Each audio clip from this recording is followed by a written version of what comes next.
Welcome back to Noka Media, your source for Northern Ontario homegrown media content. The Canadian government has announced an increase to GST rebate. But is this all good? Let's listen to Mark Carney and Steve McKinnon, and then we'll discuss the pros and cons of handouts versus cheaper food. Canada's new government is acting today to provide a boost to those Canadian families who most need one, while creating a bridge to longer-term food security and affordability. Everyone pays the same GST on items that they buy, no matter how much money they make. But since groceries and other essentials make up a larger share of the budget of lower-income Canadians, the GST puts a higher burden on those less well off.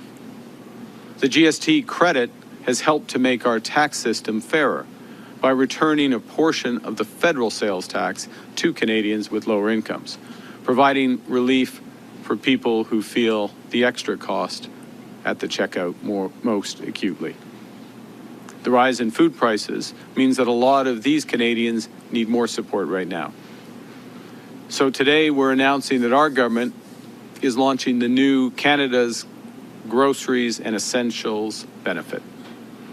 This will deliver hundreds of dollars more into the bank accounts of more than 12 million Canadians. Starting this year, we're taking the existing GST credit amount and raising it by 25% for 5 years. And in addition, we're providing a one-time payment equivalent to 50% of the GST credit this year. So what does that mean? Well, right now, a family of four receives about $1,100 a year with the existing GST credit. With the new Canada Groceries and Essentials benefit, that same family will receive up to $1,890 this year and about $1,400 a year for each of the next 4 years. A single person receives about $540 a year with the existing credit. With the new benefit, that person will receive up to $950 this year and about $700 a year for the next 4 years.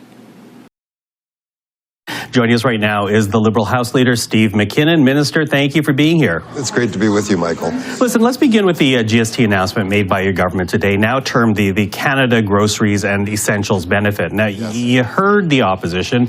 This benefit, they say, will barely pay for a grocery trip each month. And if you really wanted to help Canadians, your government, they say, would tackle things like the packaging tax, the industrial carbon tax, because those would, Conservatives argue, drive down prices for everyone, not just those targeted by this program. What's your response to that? Well, firstly, this is a very substantive package of affordability measures. This is a check that arrives quarterly in the bank accounts of 12 million Canadians. The one-time payment is meant to bridge that difference in food prices vis-a-vis inflation, which has been tamed, but we did have a spike, of course, in food prices post-pandemic, and this has been designed to deal very, very squarely with that. So this is a very substantive measure. With respect to the Conservatives, well, they are quite bereft of suggestions. These imaginary taxes that they continue to talk about have been disproven, debunked in every possible way as contributors to added costs. So we've heard from them, and they have highlighted the pros. It does give extra money in the pockets of the lowest income families. However, in usual politician fashion, they did not answer or address any of the cons or possible alternatives. In fact, Steve McKinnon brushes off the idea that there are taxes in play that are contributing to the increased food prices and calls it imaginary. It's not imaginary. It's something Steve McKinnon just doesn't want to talk about. So let's get into the cons. The issue with handouts is that they fuel the inflation They fuel the printing of money. Rather than lowering the price of food, which would actually help all of the families, not just the lower income families, by giving handouts to lower income families, what we're doing is similar to what the carbon tax was doing. We're collecting money only to give it back. And in doing so, we contribute to that extra inflation. There's more taxes because the prices are higher, so more is collected, and a very small portion of that is returned to the families. Now, to put it in perspective, low-income families will be receiving a few hundred extra dollars per year. In the meantime, in April of this year, all sitting MPs will be getting a raise of over $8,000. So this is where we see the huge disconnect. Our politicians, every single one of them, want to acknowledge the affordability crisis. They want to do things like this, like return a few $100s back into our pockets every year, while voting themselves a raise that puts several $1,000s into their own pockets. So they're not affected by the affordability crisis, and they immune themselves from it by making these types of decisions. They give themselves a raise every year. Meanwhile, what happens to the middle class? They're not receiving the handouts, and prices will keep going up. Inflation will keep going up. So the lowest of income families might have inflation offset by this GST rebate, while the MPs we have get an extra $8,000 in their pockets.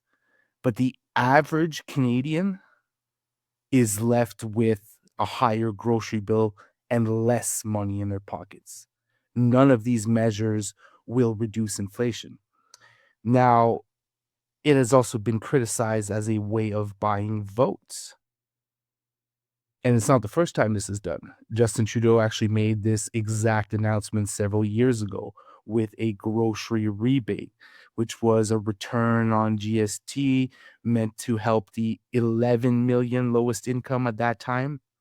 So this exact move was done several years ago, just before an election. And we're here again having to do it again, increase this handout again, because the food prices have continued to raise. So we have to ask ourselves, does this stop somewhere? Will we have to raise it again next year and again the year after that? We need to be tackling the things that will actually reduce the food prices, reduce rent prices, reduce all of the prices, rather than fueling inflation, which is what printing money tends to do. Let us know in comments how you feel about this. Thanks for watching. Don't forget to like, share, and subscribe. If you have a story or event you would like to see featured on this channel, just send us an email at nocaudits@gmail.com.